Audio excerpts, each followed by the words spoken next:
Yes, you will learn how to make money through speaking in the sense of getting paid to actually speak, but that I see as like just frosting on the cake. Really, we want to create a scalable business for you. And so we teach you how to use scaling, how to use speaking as the direct marketing vehicle for your business. So good, so good. So tell us too, like, because I think part of this, at least when I look at going out there and getting speaking opportunities and that kind of thing, is sort of just the back end of the process. So it's like, how do we organize ourselves to be able to go after opportunities? How do we what do we have in the back end to keep track of ones that we've already done? Like what do you guys use? How do you do that? How do you set that up and organize it? Yeah, so we created just a tracking spreadsheet. I mean, it's very simple, but the hardest part, I mean, so the tracking spreadsheet, anyone can create it. We have a template for our members, but it's just basically like write down all the events that you see that you want to speak at. And this can include like press as well, press and speaking, right? Any platform like that. And then when you reached the contact, when you reached out, and then reminders to follow up. And I will say, if you're not following up, you might as well not ever pitch.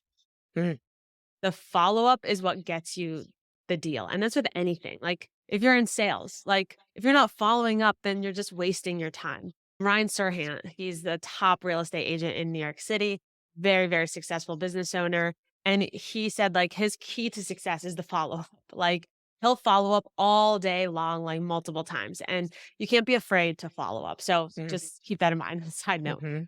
But I think the hardest part that we found is the time it takes to actually find gigs and do the research around like where do I even speak? Like what if I just want to speak for free locally and grow my local presence, which is how I started. Like what where do I speak? What organizations? Or I'm in this specific niche. Like are there top industry events I should be looking? And so what we do is I have a team that we do the research for all of our members. So we know like everyone is super busy. And so we took that off their plate and we every single month we have a full list of open opportunities that people can pitch. That's pretty incredible. That's worth the price of admission right there. Oh my Yeah, god, I that's wish I had that. amazing. Yes, no Yeah. kidding. Oh my god. So I'm going to switch gears a little bit because this is the Rockstar Coach Brand Club. So I want to just talk a little bit about personal branding with you and about your personal brand. So, and I think we talked about this in the pre-call for this for the show, but what do you think most people miss when it comes to building a personal brand for their coaching or consulting business? Well, that's a good question. We talked about this, I don't remember, but okay, what do you think most people miss when it comes to Yes. branding?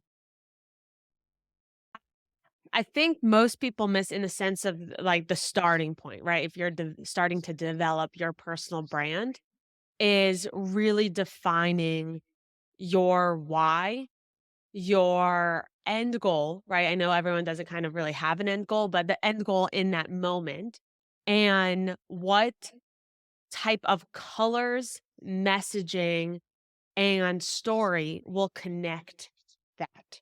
And so I think it's just the planning process. Most people just jump right into it, which I'm all for like taking action. But I also think you really need to focus in on like, what is your why and who are you serving? Yeah. Maybe that's the main missing point. It's like, yeah, I'm serving entrepreneurs, but that's so broad, right? You have to know the problem that you're solving. And so if Mm, you know that, then I think you'll be like many steps ahead of the game. mm. Well, I just so everybody who's listening, I didn't set her up for that, but that's exactly what I tell everybody. You gotta know that stuff first before we start going big, right? Because otherwise it doesn't go anywhere. It literally doesn't. You're throwing spaghetti against the wall. So tell me, what are some of the big learning moments that you've experienced? I don't want to say or challenges or things that just didn't quite go the way you wanted it to when you were building your brand.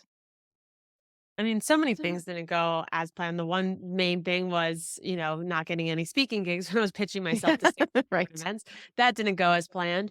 I will say I switched my brand. So we're talking about one of my businesses, Woman in Power X. We started out as Woman in Power Expo. And that was because I had a partner in the beginning and he was doing different health and wellness expos. And so he saw what I was doing with my small little events under my blog's name, Hello Perfect. He's like, have you ever thought about doing this on a larger scale? And I'm like, yeah, definitely. And so I created the name Woman in Power Expo. But after that first event, I knew it was way more than an expo. It was really this collaborative experience. And so it never felt like true to me. And so in 20, when did I do this? 2017? No, 2018. 2018, I made a big decision to change the name. So we were already in business for 2 years. We hosted at that time 3 events already.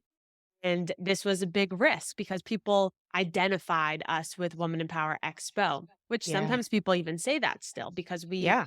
blew up really quickly.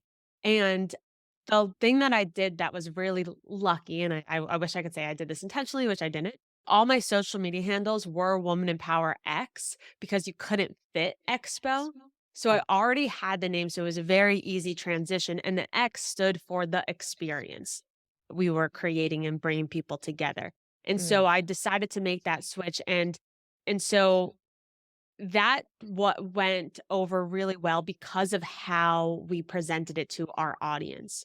But I will say the thing that I guess the question that you asked was like, what didn't go well is that I followed suit of what other people were doing versus really listening to my heart and my intuition in the beginning. And I'm glad that I had the courage to make that pivot when I felt like it was time. And so I would say like from those lessons, like be fluid in your ideas. Don't let them stop you because it's never going to be perfect in the beginning from mhm. actually like moving forward. But make sure that when you feel like a change is needed, you can make that change. Like you don't have nothing's permanent. Mm, I like that. Yeah. And so do you feel I mean, you have a lot of confidence, and I think that, this has come like, it sounds to me like you've had that even before, you had the situation of being in a coma and all that stuff. You just are a very confident person. At least that's my opinion of you and what I see. We all have the imposter syndrome, I think, to a degree. So where did you I mean, you have these moments where, "Oh my gosh, that's the wrong name for me." Like, how did you get that confidence or what did you do mindset-wise to say, "It's okay for me to just make this massive change?" Yeah. And so I wasn't always confident. I was Okay. actually just to put it straight to everyone, like I was one of the shyest girls growing up. Like I was so shy I couldn't even raise my hand Wow. in class. Oh my gosh. And my mom was my best friend. I mean, she's still my best friend, but, like, I just was so socially shy. And senior year of high school, actually, junior year of high school, I became student body president, and that was only because my advisor saw something in me that I didn't, and she's like, "You should do this." And I was like, "I do not have the confidence to do this," but I respected her and I listened to her, and that changed my life. That got me into a leadership role and got me into to speaking in front of a class. And the more that I achieved things that I never thought were possible for me, the more confident I became. The more I stepped into my authenticity, the more confident I became. And that's why I truly believe, and I speak about this all the time. It's one of my main keynotes is that confidence is a skill. And just like any skill can be learned. So you don't have to be born with confidence. So I just want to like set the Yeah. stage there. I was never confident to speak in public. And now Uh-huh. like I do it all the time. Yeah. So you could do that too. Uh-huh. But the confidence to make that big change, well, I had a very supportive team as well at the time, and so I talked to them. I thought I saw heard their feedback, and I also just did a simple pro and con list. Like, what's the disadvantages of this? And there were big ones, right? About like the brand recognition, all of our branding. I mean, also the money because we were Yeah. doing giant conventions and conferences. I mean, we had step and repeats, we had banners, we had so many things that we invested a lot of money in that we would reuse that we would have to start all over again. And you But I can't go, thought, like, with the white out and, like, what you can't white it all out. yeah, no, we had to reprint and design everything. And that was a big con, a big con. Yeah. But I just thought, how do I want to present myself? And what what did I wanna be and, you have to think of it selfishly in a way. Of course, you think of if it's fine for your audience and didn't make an impact in my audience's life, and so it was really just about when I say Woman in Power Expo, what are the feelings that come about with that? And when I say Woman in Power X, what are the feelings that come with that? And the X just encompassed way more and the bigger vision that I wanted Mhm. for this company to grow into. And it could develop into so many different things versus Expo is very constraining into what it can be. And so Mm. the company that I wanted to found and grow, I wanted to have, more fluidity and again the feelings. I just felt way more inspired and empowered with the new name and I went for it. Yeah, and I guess the energy too behind that then would have been it's so much better even though you had to go through all of that. Yeah. Yeah, I love that. Cool. So let's talk a little bit about your book because we mentioned it a little bit earlier, but we didn't really go too far down that path. But so it was 2021 that you released your book. So we're like a year and some change, a year and a half or so into the pandemic at this point, and you released it right in the middle of that time frame. So I would like to know, like, why did you decide to do that? Like, was that just because it just was timing and that's just how it worked, or was there a reason for that? That's a good question. So I got an opportunity from a publisher to write a book and they would publish it. And it happened before the pandemic.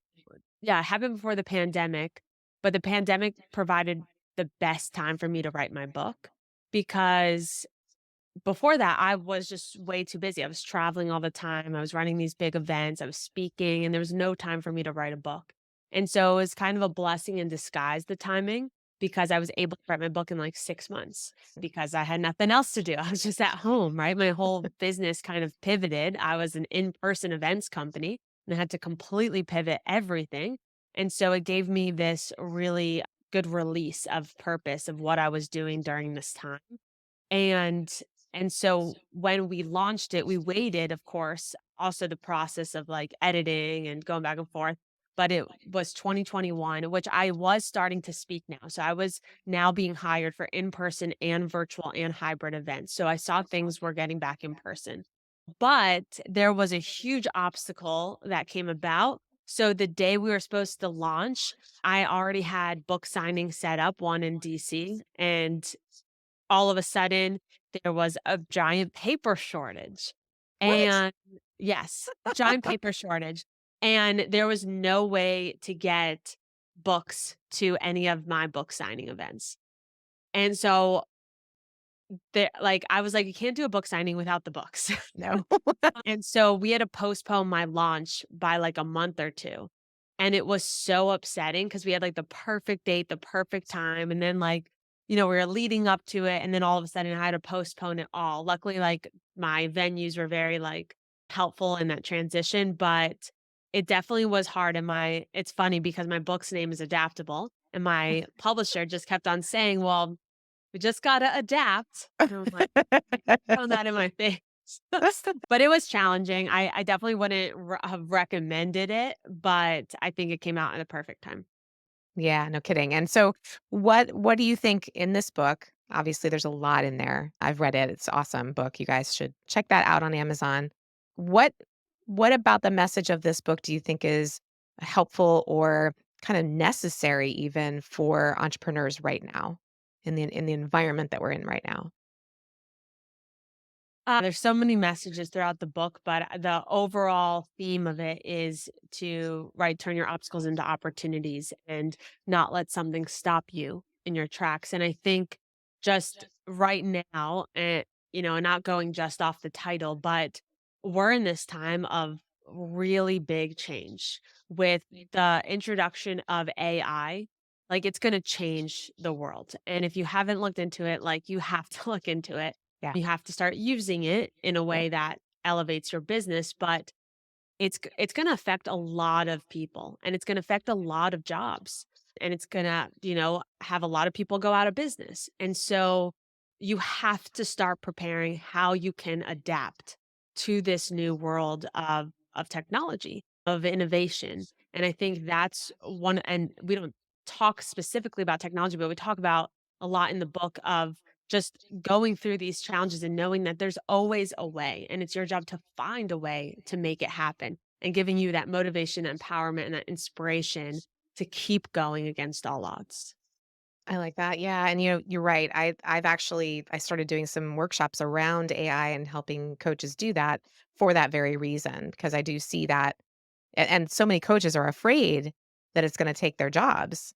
So I appreciate that you bring that up because I mean, I think there's probably some truth to like a part of it, but I don't think, at least right now, with the capability that's there, that coaches should be that afraid about it. But I do think they need to know about it. And they need to learn it and they need to use it.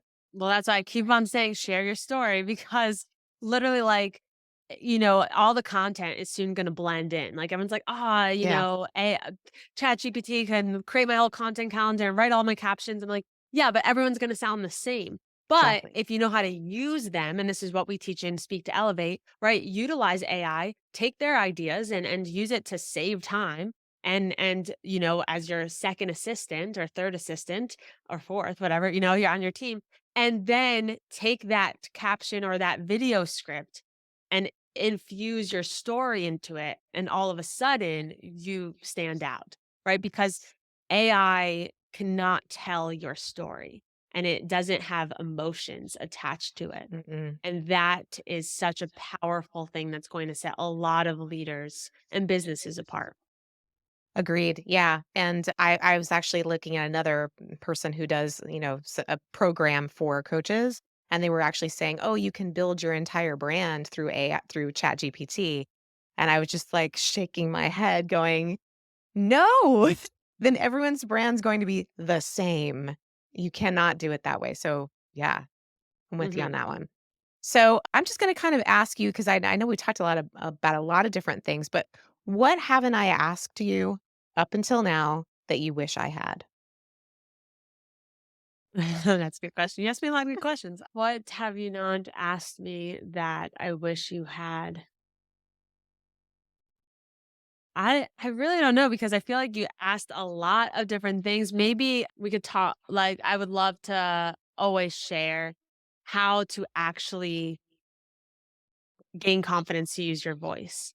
And I talked a little bit about it, but you didn't specifically ask. And I think Mhm. confidence, I don't think, I know confidence is imperative to success. It is imperative. If you start to share your ideas with someone and you are like ending your answers in the like sounding like a question, like, for example, I think it's a great idea if we have the event at a park. Yeah. Versus, I think it's a great idea if we have an event at a park, right? The difference there, people are gonna gravitate to the second. And so in anything, in any position, like, you have to gain the skill of confidence, and so one way is to really start to think about when you feel confident in your everyday life. Is it with your kids? Is it at home? Is it wearing sweatpants? Is it wearing a power suit?